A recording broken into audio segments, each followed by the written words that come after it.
Je vais rapidement vous montrer ce qu'il faut faire pour sauver votre parquet dans le cas où il est vieux. Un parquet à refaire, ça coûte cher et ne vous intéresse peut-être pas si vous n'êtes que locataire ou que vous ne voulez pas investir autant d'argent. Combien ça coûte? Ça dépend où vous vivez et combien l'entreprise qui refait votre parquet charge. Chez moi, c'est entre 3000 et 10 000 balles. Comment je sais? Pour la petite histoire, ma voisine a appelé sa régie pour qu'il lui refasse son parquet. La régie a donné un mandat à une entreprise et l'entreprise a effectué les réparations. Par la suite, la régie lui a augmenté son loyer de 300 balles par mois et quand elle ne voulait payer, elle a reçu une lettre de congé. Depuis, elle règle son loyer plus les 300 balles que la régie lui a chargé pour les travaux. Donc ça coûte chez moi entre 3000 et 10 000 balles ou bien une augmentation de loyer à vie de 300. La solution que je vais vous montrer coûte 30 balles et du temps, c'est vrai, mais bon, il n'y a rien qui ne coûte rien. Pourquoi faut-il refaire son parquet? Le bâtiment est vieux, après la Deuxième Guerre mondiale, et je ne crois pas que les parquets ont été refaits une seule fois.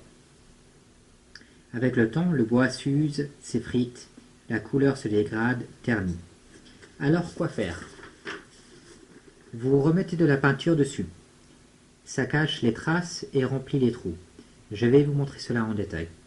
Avant de commencer, bien nettoyer le sol. Protégez vos meubles avec une bande collante pour ne pas y déposer de la peinture. Choisir une peinture un peu plus foncée que la couleur de votre parquet pour que les traces noires qui l'accusent avec le temps disparaissent. Si vous utilisez votre appartement en même temps que vous faites les travaux, faites bout à bout afin que vous puissiez toujours marcher dans votre appartement. Délimitez les zones humides avec une bande collante sur le sol. Ça c'est important. Vous délimitez les zones humides avec une bande collante sur le sol. Hein? Donc ça c'est la zone humide, ça c'est la zone sec. Celle-là je l'ai faite il y a une semaine. Hein? Et celle-là aussi je l'ai faite il y a une semaine, mais je l'ai recouverte une deuxième fois.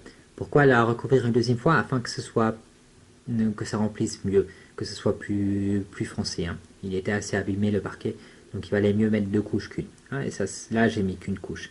Mais vous mettez la bande, comme ça vous pouvez toujours marcher dans les espaces non humides.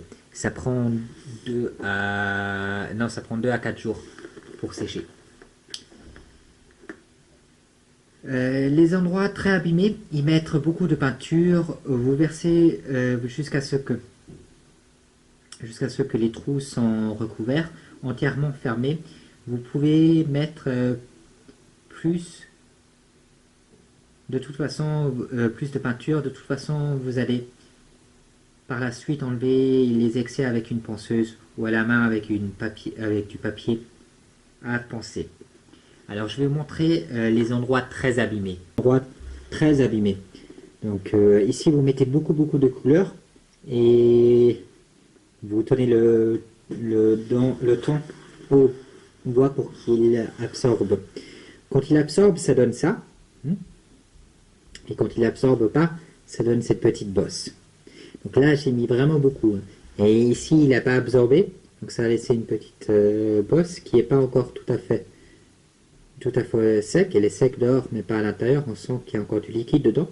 Avec le temps, ça va sécher aussi. Et puis là, j'ai mis la même quantité, mais le bois a tout absorbé.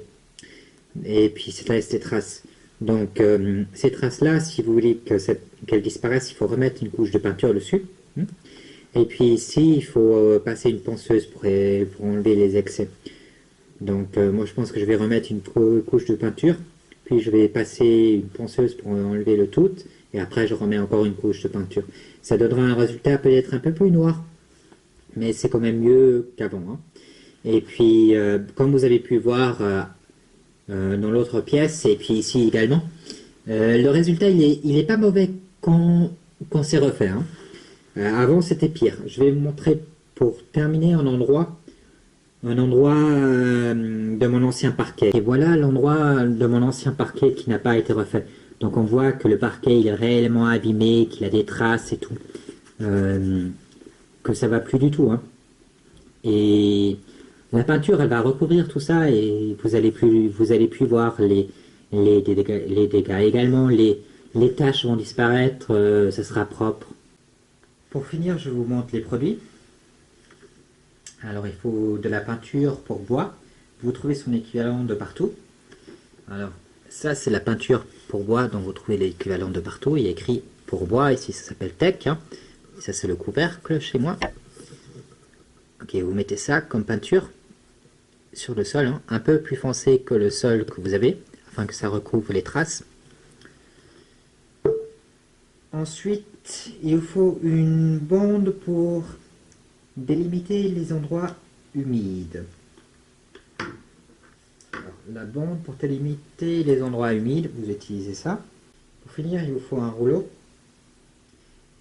Et en option, si vous avez des trous à remplir, du papier à penser. Alors, le papier à penser, j'ai pas sous la main, mais chacun trouve ça de partout, hein. C'est pas un truc super rare. Et puis c'est pas certain que vous l'utilisez puisque c'est pas certain que votre parquet soit aussi abîmé que ça.